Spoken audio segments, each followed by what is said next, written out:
Welcome to the Banker Lamp. Please enjoy the video. In this video, I will show how to replace rotors on Toyota Sienna, full guide.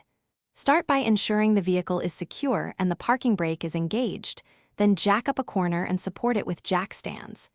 Remove the wheel, inspect caliper hardware, and check rotor condition.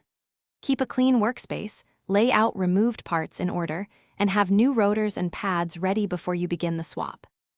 With the wheel off, loosen the caliper bolts and carefully slide the caliper free, then hang it securely so the brake hose stays unstressed. Remove the caliper bracket bolts and any rotor retaining hardware, tapping the rotor if it sticks from corrosion. Clean the hub surface with a wire brush to ensure a flat seating for the new rotor, and apply a small amount of anti-seize on the hub face if desired. If you're finding this guide helpful, please subscribe and like to support the channel. Quick recommendation. The Simple Path to Wealth is a smart, friendly read that can change how you think about money, which might free up funds for tools and parts for projects like this.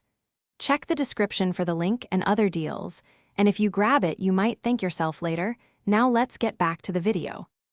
Place the new rotor on the hub and hold it with a lug nut while you reattach the caliper bracket and tighten bolts to spec.